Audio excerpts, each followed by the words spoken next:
everybody, I'm Danny Otto. Welcome into an all-new episode of That Recap Show. Now, before we get into the episode, just wanted to announce, major spoiler alert, we are going to be going over episodes 1 and 2 of the Acolyte series. So if you haven't watched those episodes yet, you may want to pause this video, head over to Disneyplus, check those episodes out, and then come back and enjoy the breakdown. Now, with that out of the way, let's start the show. Poppin' Off presents That Recap Show.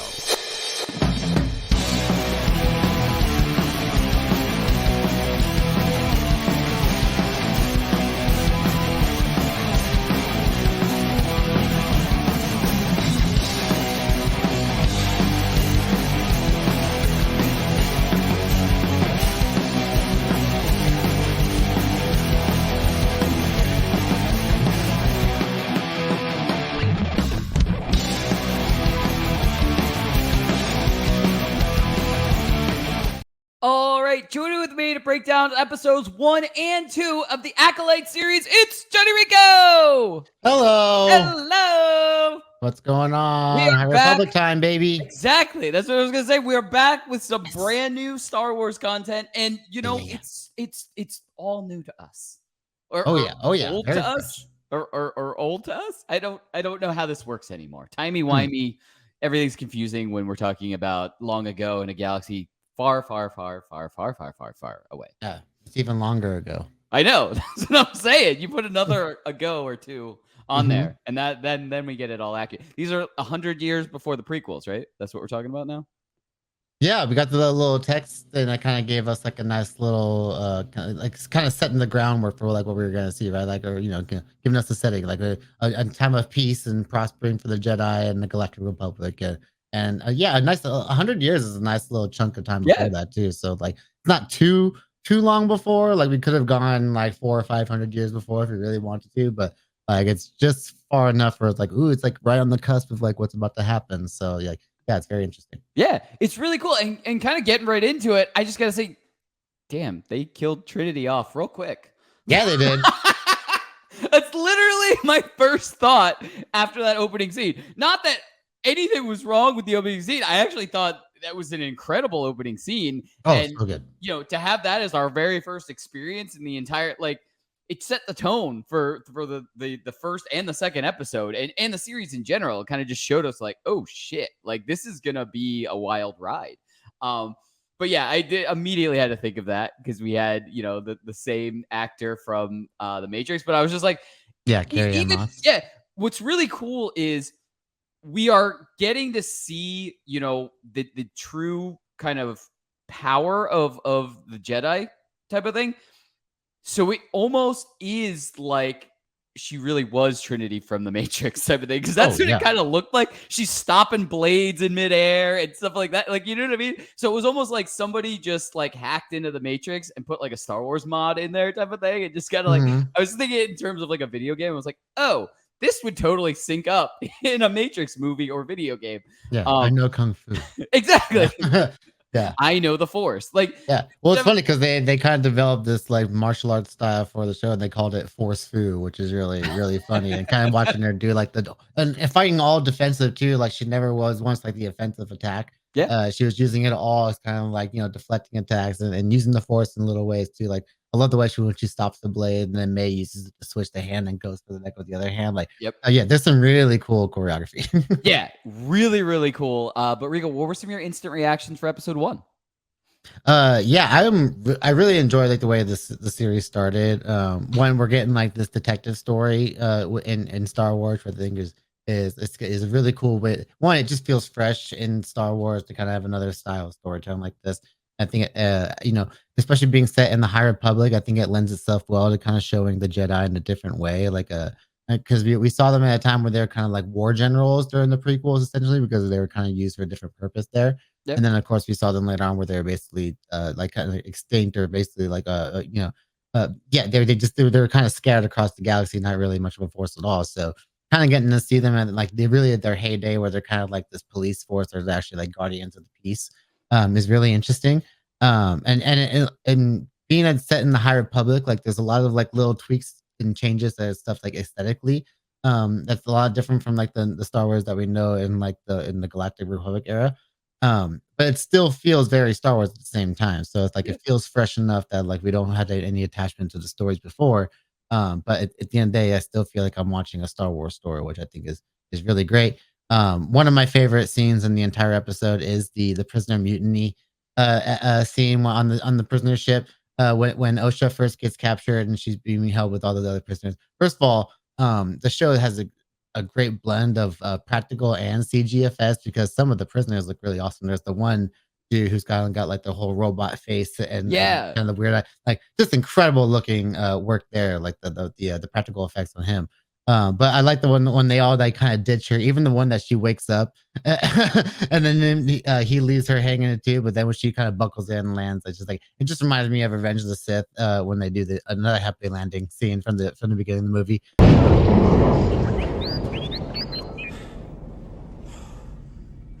Another happy landing. Which is fitting because they say that the woman who plays both May and Nosha both is her favorite movie is Revenge of the Sith. So like I feel like there's gonna be a lot of nods to the prequels and stuff throughout this series. And yeah, so this series set a really nice tone for what I think what's become, and I'm really excited. Yeah, same. And it's really funny that you brought up that particular part of that scene because I told you this. I mean, before we even started recording, I was like, it's funny that you're making a reference to that scene because I, of course, my brain, I made a reference to that scene too, and mine was actually Ace Ventura.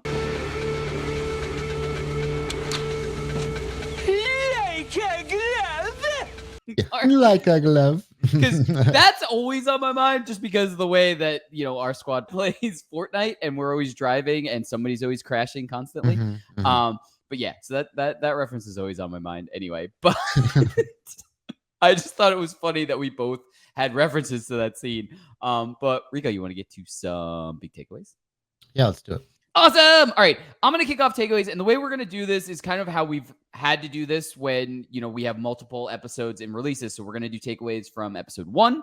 Then we're going to go back and do some instant reactions for episode 2 and then takeaways for episode 2. And then we'll get in predictions for the rest of the series moving forward type of thing. So I'm going to kick off takeaways for episode 1 only because it kind of goes right back into what you were talking about. What I really enjoyed about this opening episode is it does have this element of like a detective or like a murder mystery style type of thing, but still feels like grounded in Star Wars. But it's that kind of fresh feeling of, and we've talked about this through other series and other aspects of Star Wars where we were getting, kind of some horror elements and stuff here and there, like where they're bringing in other elements of things. But yeah, I really enjoy that we're kind of, we basically are getting shown a character that we know nothing about instantly, a murder, and then we're like waking up with what presumably is the same character, but very confusing. And we don't really kind of uncover what's really happening until kind of towards, the later part of the first episode into the second episode type of thing. And so I just really like the pace that they're giving us and how we're kind of uncovering and this all is unfolding type of thing, like as if it really was like a detective, a murder mystery movie. Like I'm always liking it to like Knives Out or like True Detective or something where we're seeing stuff but we're not always sure if we're seeing it right, basically, until we kind of uncover what we're supposed to uncover type of thing. And I really enjoy that kind of style, and I'm really happy that they were able to do this, but still make it feel like it fits into a Star Wars like universe type of thing. But Rigo, what were some of your takeaways for episode 1?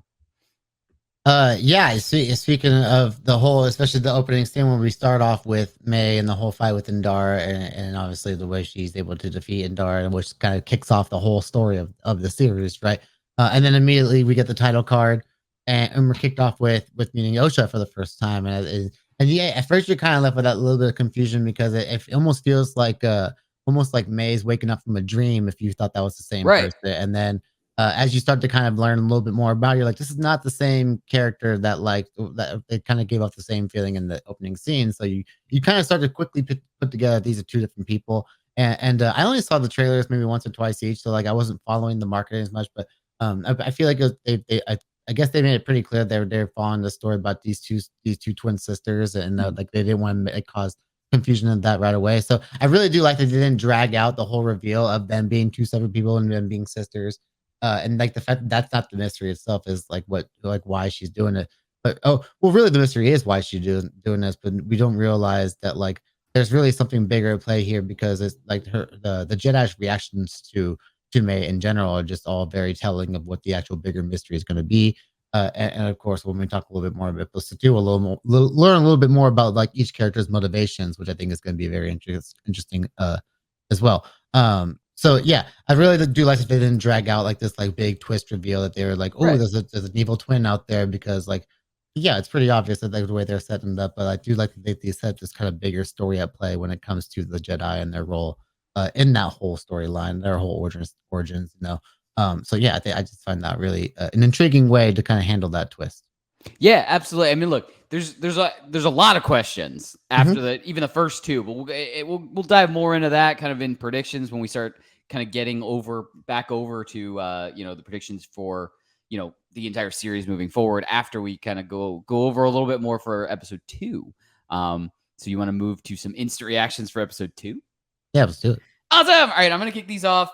I wanted to say this in the first episode, but I already had an instant reaction. I want one. I want a pip droid.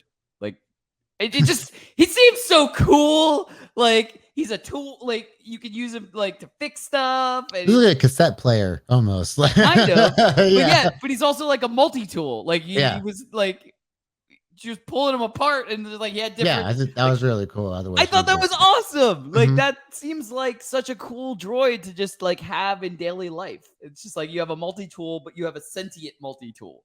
Like that just sounds cool to Yeah, me. like a pocket knife droid. Exactly. So it's kind of like I Yeah. just want one. But Rico, what were some of your instant reactions for episode 2? Okay, yeah. See, episode two to me is where like the series really started to get going, in my opinion. One, we're throughout well, we're also in episode one, but we're introduced to like the whole detective team, which includes Yord and Jackie. One, Jackie's played by Daphne Keane, who's best known for playing X-23 in Logan, Yeah. of course. So it's really cool to see her. Well, it's almost been 10 years since that, or like almost 7 years since that movie. So just seeing her a lot older than she was back in that movie, it's like, dang, it's crazy. Time just flies by so fast. But just kind of getting to see her as like I guess a Padawan too, and like the relationship between her and Soul is really cool. But one of my favorite things in this episode was the very beginning when May first meets Master Torben, and he's just sitting there in his meditation state. And she's trying to attack him, and nothing's happening. She's in this force cocoon bubble. And I just think Master Torben is like force cocoon. It's just like a total vibe. Like if you're gonna go and like talk shit to me, dude, that's just me, man. I'm sitting there like boom, and nothing's hitting me because I got my force cocoon bubble. Like that's just that's just the way I picture it. So it's just I loved everything about that, but also the way that it plays in later on to the episode too, because again, it just plays into this whole bigger mystery that's happening, right? So yeah, I just loved everything about that. And yeah, one of the things about these two episodes that it kind of bothers me a little bit is that they really end abruptly. Like Yeah. this one just kind of I can feel that the episode was going to end here, but like I feel like the moment that it was chose to end was just kind of like, oh, it's over. Okay, yeah, and then so like I wish they would kind of give this like a little bit of a build up to an ending a little bit better, but I do like that they kind of like set up what we're going to see next each time. But yeah, yeah, just really cool stuff. A little minor criticisms, but I'm still having a good time with it. Yeah, absolutely. I mean, I just like you, I really did like kind of we finally get like the introduction of all of like the characters on the field basically Mhm. type of thing in this, and it kind of dive a little bit deeper. And I just I love the part where we're getting them all together, and I forgot what is X-23's name in the series. I'm Jackie, I think. okay. And she keeps asking permission to speak freely. And Yeah, Soul yeah, finally yeah. goes, "You don't have to keep asking. Like Yeah. you It's just just a speak cool way freely." of kind of showing the formalities of how the Yeah. Jedi operated back then too, which I think is very interesting. Yeah, And then you got a guy like Yor who's very uptight too, but he doesn't yeah. have feel the need to keep asking the same thing either. Right.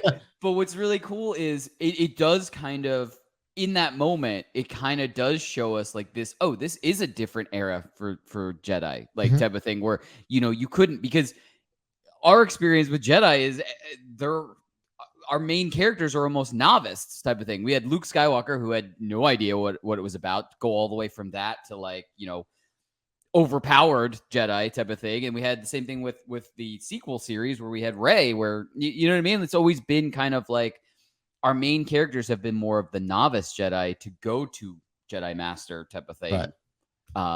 So it's just always been that. So we really haven't had these formalities where like everyone is kind of, speaking proper and everything's like you have to ask for permission to speak really freely. seen them in a time where they really get to like actually thrive. Like it Right. seems like there's always some kind of conflict that they were in, that just they were on the wrong side of. But just Right. at the time where like, okay, there's actual peace, and they're actually like looked at as like, well, like the Namodians didn't like us so much. I like when they fly in, they're like Jedi. Ugh. So there's still kind of like that thing, but yeah, for the most part, they're pretty well regarded still. Yeah, absolutely.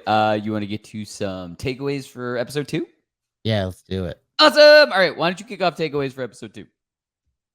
Okay, I'm just gonna go into not both the combat scenes that we got from, especially in episode 1 as well, because that like you said earlier, that really sets the tone for the series, right? Yeah. Like that whole interaction. I just like the way that May challenges each of the Jedi, which is just like, attack me with all your might. Like, and I like the way Indar's just like, you don't even have a weapon. She's like, he goes, we don't gotta attack you with that weapon. She goes, yeah, you do. And like that's the way it implicates right away how personal it is for May, and just kind of it makes that fight a lot more interesting.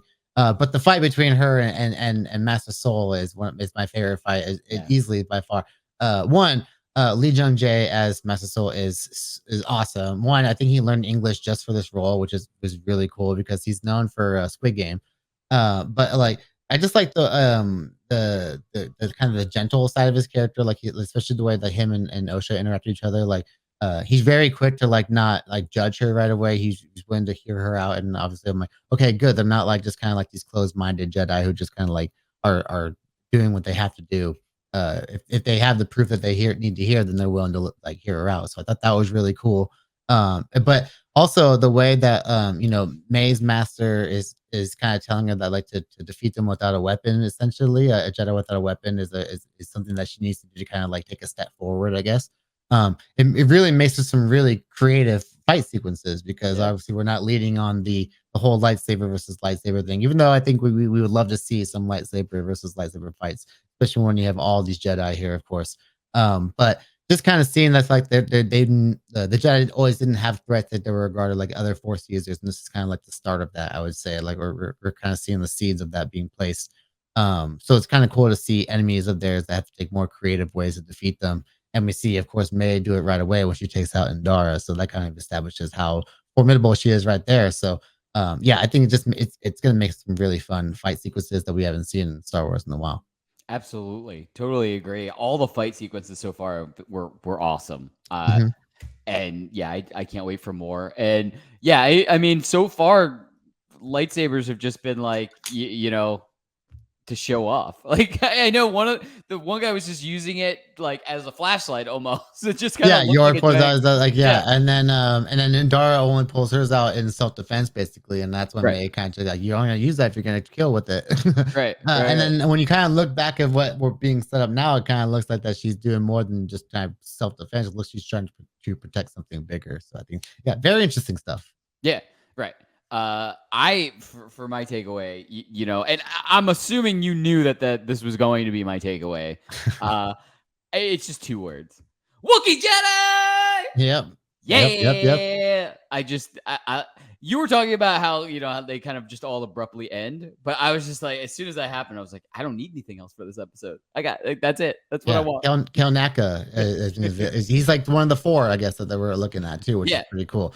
But yeah, he's played by Juna Swatamo, who is best known for playing Chewbacca in the prequel or the sequel trilogy too. So that he kind of took over afterwards. So that was really after Peter Mayhew. So that's really cool. And then now to see him coming back as other Wookiee is awesome as well. So it seems like he's in there for the long run, man.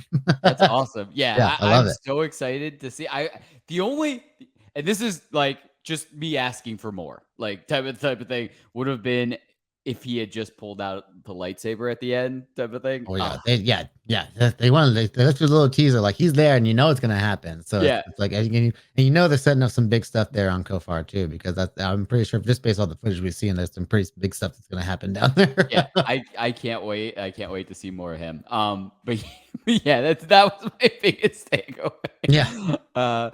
That I just can't wait. But you want to get to some predictions? Yeah. Awesome. All right. I'm gonna kick off predictions only because I think, like we were alluding to, there's just so many questions, and I don't say that in a bad way. I mean, there's so many questions, No. meaning I The want to mystery see should more. leave us with quick Yeah, questions. Yeah. exactly. And I really like that. And like I'm left with these, and I came up with a couple, and I know you have some too. So that's why I thought maybe it would be perfect if I go first. My biggest two right now, who's Maze Master? Obviously, like that's our, Oh yeah. you know, who is this person, and where did they run into each other? Like what all of this is working towards. And then I had a bunch of other questions, but why do both sisters think the other sister is dead? Like, how are their memories both altered in some way, type of thing? Because if May had known that, you know, Osha wasn't dead, type of thing, then yeah, I mean, it's just like, okay, well, they just thought she was dead, they left her for dead, type of thing, and it's revenge. Like, but that whole reveal where May just says Osha's dead, type of thing, and they had to actually say no, she's alive, type of thing. Like that was a very interesting question, and that kind of just is like, it's got me kind of going, who altered both of their memories, type of thing, because that it had to have been done.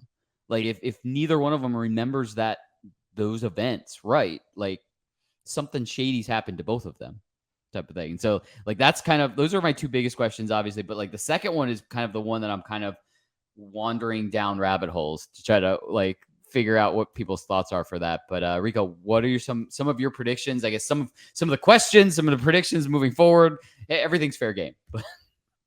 Yeah, I think those are kind of the big ones, right? Like obviously is who's May serving, and obviously what is their ultimate purpose? Are they Sith? Are they not Sith? We don't know what's happening with the Sith at this time, of course. So that's obviously a big thing that we're kind of looking forward to seeing later on. And obviously, of course, yeah, the whole thing of like this is where we're kind of learning that maybe the Jedi just aren't the good guys that we think that they are, essentially, because obviously again, going back to the whole fight with May and Nandara, as soon as she sees May's face, she knows exactly who she is, and her tone changes immediately. So obviously, and no, and even the way that Master Torben, the fact that he was willing to take a poison and silence himself like Yeah. that, rather than wait for Saul and everyone else to kind of help, for them to help. I think it says a lot about what they possibly did back then on in that whole night with in Osha and May's home planet. So I think that's all going to lead up to kind of getting this big reveal of what happened that night. And of course, I think Soul is obviously going to I imagine he has a big role in what happened, of course, with how May and Osha remembered those nights of that night, the events of those night. So yeah, especially the fact that he took Osha under his wing. I think it was like something he had to play close to the vest, so that, like, for his own kind of like almost like an insurance policy, right?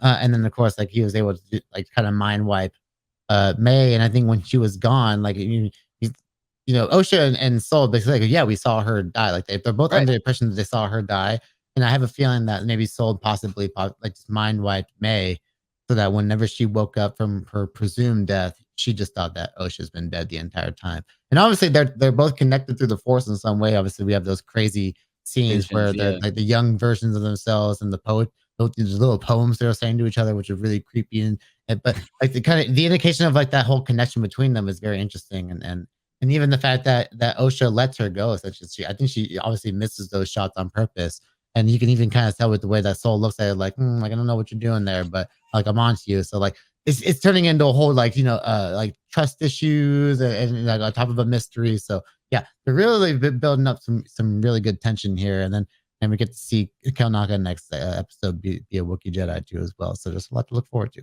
Yeah, so much to look forward to. Wookiee Jedi. But yeah, there's so many questions, and like I said, in such a good way, because it just makes me like that much more excited for like the next episodes in general to see. Yeah, exactly, for sure. Yeah, I cannot. That's what I love about weekly discussion too. Yeah. So like we get to see the next little step of it and see how it's going to build from there.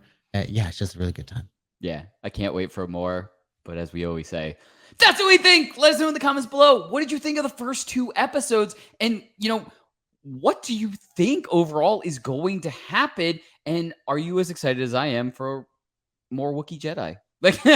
Anyway, and as always, don't forget, like, subscribe, and turn on notifications to hear about all of our latest audio and video podcast releases. Bye, everybody! Popping Off presents